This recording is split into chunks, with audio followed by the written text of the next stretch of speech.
Ada waktunya bertahan. Ya, sekali lagi, ada waktunya bertahan. Haleluya. Jadi bertahan itu kayak kalau ditinju di sudut ring, digebukin tapi dia benar-benar berfokus, nggak ngerasakan kesakitan itu, dia fokus gimana caranya dengan disiplin dari perut sampai kepala dia tutup pakai tangan, dia tutup aja pakai tangan. Ada waktunya kita tersudut di ring, kita kayak digebukin, kayak kita nggak tahu arahnya dari mana, pukulan itu sangat cepat, tetapi yang paling penting kita fokus, jangan buka celah. Amin. Dalam bertahan, jangan buka celah. Si iblis sedang mengintip seperti musuh kita kalau ditinju itu, dilihat kepalanya dilindungin enggak, perutnya kita harus dengan rapi menutup diri kita supaya kita enggak terjatuh. Amin. Kalau bertahan jangan mikirkan mau berlari.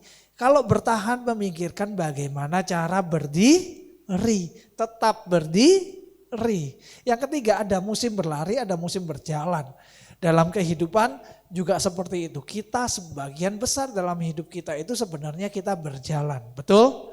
Kenapa? Karena kita secara harusnya tahu, sadar.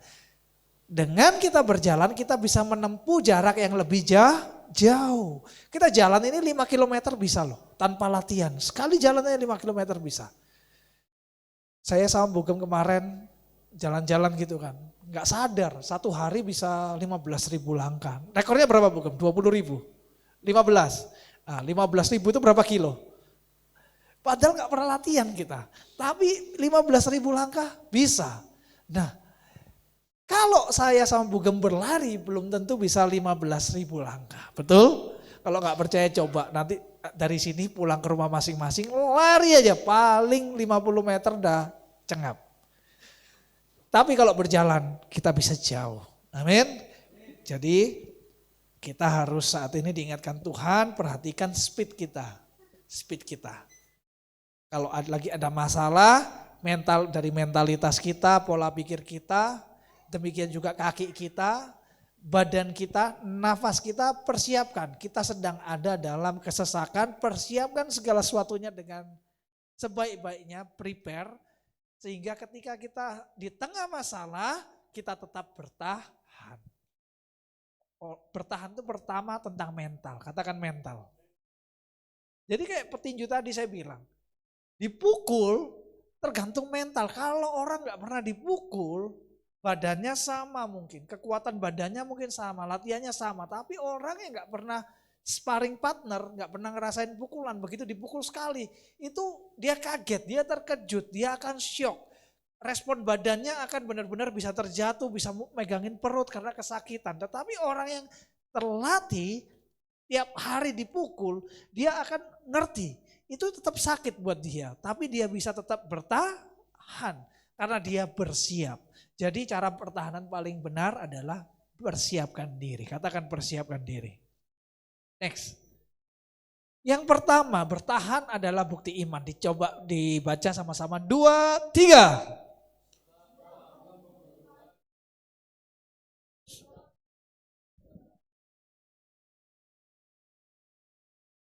Nah, jadi bertahan itu juga salah satu ketekunan. Sebagai laskar Kristus kita diperlengkapi, kita harus sadar kita itu diperlengkapi untuk bertahan melawan musuh-musuh di udara, firman Tuhan. Amin. Jadi Tuhan gak ngomong kita untuk kadang menyerang, tapi ada kalanya Tuhan ngomong kita untuk diam dan bertahan. Maka kamu akan diam saja, Tuhan berperang untuk kamu. Jadi kita harus tangkap sinyal dari Tuhan, ada kalanya Tuhan hanya ngomong, diam. Amin. Tenang dan diamlah. Jadi malam hari ini Tuhan ngomong sama kita semua, tenang dan diamlah. Tuhan yang akan berjalan di depan kamu. Amin. Tuhan itu yang akan menyertai kita semua. Yang setuju beri sorak-sorai yang meriah bagi Tuhan. Haleluya. Kita hanya diminta malam hari ini, ayo introspeksi, tenang dan diam. Nanti Tuhan yang akan memperlihatkan kemana kita harus melangkah. Tuhan sendiri yang memimpin, yang membuka jalan, yang mengarahkan kita. Seringkali Tuhan mengizinkan pencobaan untuk menguji seberapa kuat kita bertahan. Jadi ujian ada bukan untuk menjatuhkan kita. Ujian ada bukan untuk kita jadi lemah. Tetapi ujian ada untuk menguji kita seberapa kita kuat bertahan. Jadi saya kepingin saudara, bapak, ibu, teman-teman semua di tempat ini. Kalau dapat ujian, punya mindset dulu, Tuhan mau lihat kapasitas kita untuk menghadapi ujian tersebut. Kalau memang kapasitasnya belum cukup besar, ujiannya akan tetap sama. Itu lagi. Kita mundur karena level kita masih di situ. Tapi ketika kita bisa melewatinya dengan baik, maka Tuhan akan upgrade. Nah, itulah saatnya kembali berlari. Next. Bukti iman, bukan kelemahan. Yang nomor 2, Tuhan memakai masa bertahan untuk membentuk karakter. Katakan membentuk karakter. Saya ambil contoh dari Yusuf. Yusuf punya mimpi besar. Yusuf sebelum dia punya istana, sebelum dia duduk di kursi istananya, sebelum dia merasakan kemegahan dan kemewahan, sebelum namanya masyhur, sebelum dia dipercaya oleh Firaun, Yusuf terlebih dahulu menghadapi sumur. Yusuf menghadapi perbudakan. Yusuf menghadapi penjara. Yusuf merasakan dilupakan, ditinggalkan. Yusuf pernah difitnah. Yusuf pernah hampir dimatikan. Yusuf pernah terbuang dari keluarganya. Itu semua dialami Yusuf hanya untuk Tuhan mempersiapkan Yusuf. Amin. Mungkin dunia bisa bikin kita hebat, bisa bikin kita kaya, bisa bikin kita luar biasa, punya power, dihormati Pak Ketua, selamat pagi Pak Ketua. Nah, paling seneng ya kalau gitu kan ya. Pak Ketua, kalau ada orang jahat mau apain kita gas balik sampai orang itu, ampun Pak Ketua, wah banggalah kita, haleluya, aku pijak kau mati kan kau. Itu paling kita menyenangkan ego kita ya kan. Tetapi satu hal saudara, yang dari dunia tanpa tujuan. Berkat dari dunia gak punya tujuan apa-apa dalam hidup kita. Tetapi yang dari Tuhan selalu disertai persiapan. Katakan persiapan. Senggol kanan kiri katakan, itu persiapan Bedanya berkat dunia, berkat si jahat sama Tuhan. Kalau si jahat berkatnya itu justru membuat kita terlena, melupakan segala sesuatu. Tapi kalau yang dari Tuhan, setiap posisi, setiap masalah, setiap berkat pasti adalah sebuah persiapan. Yusuf juga mengalami bagaimana 7 tahun kelimpahan dan 7 tahun kelaparan. Ini berkat dari Tuhan selalu disertai persiapan. Amin. Berkat dari Tuhan selalu disertai peringatan. Berkat dari Tuhan selalu disertai tanggung jawab. Jadi saudara, Yusuf 7 tahun kelimpahan Tuhan sudah memperlihatkan bahwa ke depannya ada 7 tahun kelaparan. Ada 7 tahun sengsara. Shalom, jemaat baru. Shalom, silakan. Haleluya. Silakan Bu, Pak. Haleluya. Ya, jadi saudara kita belajar sama-sama bahwa sumur perbudakan, penjara adalah untuk Yusuf dipersiapkan menjadi seseorang yang berdampak. Amin. Dengan kuat katakan, aku berdampak. Pegang pundak kanan kiri kita, kamu juga berdampak. Yang setuju beri sorak-sorai yang panjang. Haleluya. Jadi saudara, Tuhan tidak hanya mempersiapkan posisi Yusuf, Tuhan terlebih dahulu membentuk pribadi. Pribadi yang bisa layak untuk memimpin bangsa Mesir. Sehingga bangsa Israel punya tanah baru di mana mereka bisa tinggal karena ada kelaparan hebat. Untuk menolong sebuah bangsa, Tuhan akan memilih seseorang. Ketika Tuhan sudah memilih seseorang, Tuhan akan mempersiapkan. Yang jadi masalah seringkali Tuhan sudah memilih kita, tapi kita nggak mempersiapkan diri. Yang seringkali terjadi adalah Tuhan sudah memilih kita, kita mengajukan panggilan Tuhan. Tetapi Yusuf pribadi yang berbeda. Dia sudah dipilih dan dia mau dipakai Tuhan. Ketika di dalam posisi yang enak 7 tahun kelimpahan, dia sudah bisa melihat ke depan, aku harus berhemat, aku harus mengatur. Supaya ketika 7 tahun kelaparan, kami semua tetap hidup. Demikian hidup kita semua, artinya apa? Di dalam kelimpahannya, Yusuf tetap memikirkan pertahanan pangan negerinya. Amin. Demikian juga kita. Engkau diberkati, jangan dihambur-hamburkan. Kita sedang memiliki semuanya, jangan dihambur-hamburkan. Kita juga harus tetap memikirkan pertahanan kita. Amin. Ketika di bawah, bagaimana kita jangan sampai tergeletak. Ketika kita ada di atas, bagaimana jangan sampai terjatuh. Ketika kita menyadari prinsip ini, saya yakin dan percaya Tuhan akan bukakan tingkap langit dan berkati kita semua. Amin. Next, Bung. Dibaca bertahan membuka jalan bagi waktu Tuhan. Dibaca sama-sama di Yesaya 2:3.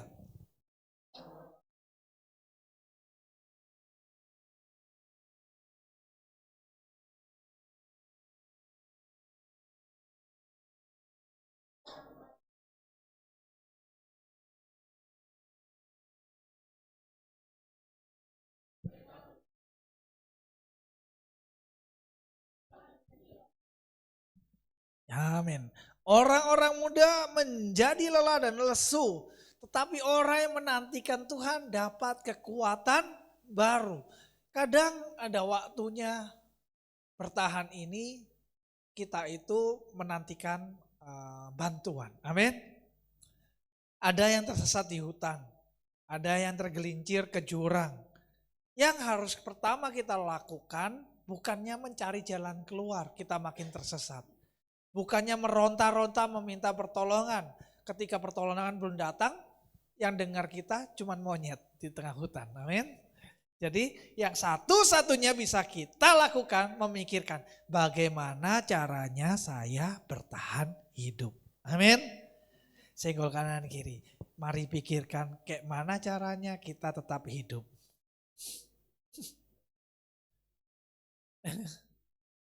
Jadi yang bisa kita lakukan adalah kayak mana caranya kita tetap bertahan. Amin. Tetap bertahan di dalam Tuhan. Tetap bertahan datang ke doa malam, datang ke ibadah minggu. Tetap bertahan bagaimana kita tetap berdoa, mengandalkan Tuhan. Menanti Tuhan bukan berarti diam tanpa arah. Di tengah hutan, menanti pertolongan bukanlah keputusan bodoh. Amin. Ada orang yang dalam satu tim, saya lupa nonton film apa lupa, pokoknya satu tim ada yang memutuskan mencari sungai dan bertahan di situ, ada yang memutuskan pergi mencari bantuan. Yang hidup yang ada di sungai, diam dan bertahan. Amin. Karena dia punya air, dia minum. Tapi yang lain, ya udahlah kamu tunggu sini kita mati. Kalau kita hanya berhenti di sini, aku harus cari bantuan. Mereka berdebat. Singkatnya yang satu lari mencari bantuan karena dia nggak tahan. Dia pertama di sungai nunggu, nggak tahan, gelisah, histeris, lari mencari bantuan. Akhirnya dia pun meninggoy. Tetapi yang di sungai tetap bisa menikmati air dan akhirnya ditolong. Amin. Pertolongan datang, ada kalanya Tuhan melihat seberapa jauh kita bisa bertahan. Kok aku hidupku gini Tuhan, berat kali Tuhan, berat. Kok lama pertolongan Tuhan? Cukup diam dan bertahan, fokusnya bukan pada jawaban Tuhan. Fokusnya kadang jangan ke waktu Tuhan dulu. Kapan Tuhan tolong aku, kapan aku dipulihkan, kapan keuanganku. Jangan, fokusnya pada apa yang di sekeliling kita. Orang bertahan selalu berfokus pada apa yang ada di tangannya. Kita mau bertahan hidup pasti kita lihat kalau di hutan ada air, aku ada minum. Sekarang pertanyaan kedua, makanannya makanan apa? Ada ranting, bisa nggak buat mancing? Mancingnya pakai umpan apa? Ada cacing di tanah. Apa yang ada di sekeliling kita, kita pergunakan. Amin. Jadi ketika mau bertahan, jangan lihat yang jauh. Jangan lihat orang sudah diberkati. Jangan pertanyakan Tuhan mana kok lama kali. Apa yang ada di sekeliling kita, itu yang biasa Tuhan sediakan untuk kita bertahan. Amin. Ketika Tuhan izinkan kita sebagai anak-anaknya ada dalam sebuah permasalahan, Tuhan pasti sudah mempersiapkan di sekeliling kita jawaban. Amin. Dalam bertahan, Tuhan seringkali membiarkan tapi tetap memberikan bantuan. Anak saya pun juga kalau saya lagi uji, contohnya jangan main HP. Hari ini nggak boleh main HP misalnya. Kemarin baru saya hukum berapa hari nggak boleh main HP. Dia kalau lagi mau main mainan lain, kalau waktunya main ya main aja nggak apa-apa, saya sediakan gitu. Kayak di rumah misalnya kita suruh dia berdiri, tapi ya kita nggak mungkin sampai dia berjam-jam. Tetap juga waktunya makan kita kasih makan. Demikian juga kita, sesusah-susahnya kita, separah-parahnya kondisi kita, setidaknya pemeliharaan Tuhan masih ada. Amin. Jadi tetap kuat, tetap bertahan. Menanti Tuhan berarti tetap melangkah. Meski langkah itu kecil dan berat. Kadang kita udah berat, kita sudah hopeless, tetapi tetaplah melangkah dalam Tuhan. Tetap percaya, tetap pertahankan ritmemu, tetap pertahankan apa yang sudah kita bangun selama ini, jangan biarkan sia-sia. Amin. Pak Aris bentar lagi udah lulus ya. Yang sudah dibangun jangan dihentikan, terus dilanjutkan, semakin dahsyat luar biasa. Amin. Pelayan-pelayan Tuhan di sini yang sudah melayani, kayak Evan dari main musik belajar sampai sekarang bagus, kembangkan lagi. Amin. Harus dipertahankan terus. Amin. Harus terus dikembangkan. Semua yang kita punya Tuhan, itu gak perlu, bukan untuk kebanggaan, untuk apa? Untuk dikembangkan. Amin. Supaya bisa jadi berkat lebih lagi, terus dan terus dan terus. Sari baru mulai masuk pelayanan, apa yang sudah diputuskan, jangan berhenti, bertahan terus, maju terus.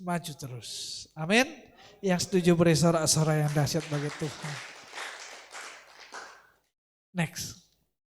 Kita masuk di kesimpulan, saya undang tim musik. Bertahan tidak selalu mengubah keadaan dengan cepat, tapi bertahan selalu mengubah kita terlebih dahulu. Jadi mungkin bertahan tuh gak enak, gak ngubah sesuatu dengan cepat, drastis. Tetapi bertahan selalu mengubah kita. Hidup seseorang anak yang melihat keluarganya seringkali bertahan, seringkali punya mental yang lebih kuat.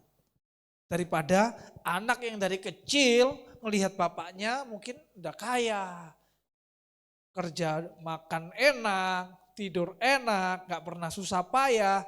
Itu anak kecil ini gak belajar sesuatu untuk bertahan. Anak kecil ini hanya belajar bagaimana caranya mungkin cari duit, caranya menikmati hidup dan seterusnya. Ketika dia besar, orang tuanya gak ada, ekonominya jatuh, dia gak punya kemampuan bertahan. Dia akan jatuh tergeletak. Jadi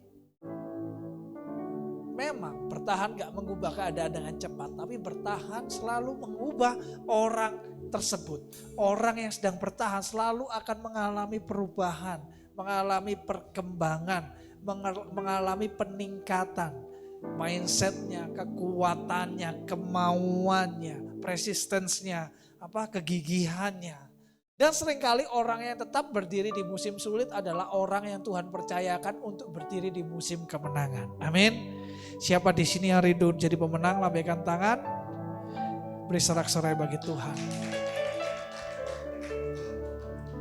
Hari ini mungkin musim sulit bagi setiap kita. Salah satu mungkin ada beberapa di sini yang sedang kesulitan. Percayalah, kalau kita tetap bisa bertahan berdiri di musim sulit, akan jauh lebih mudah berdiri di musim kemenangan. Amin. Kita naikkan pujian.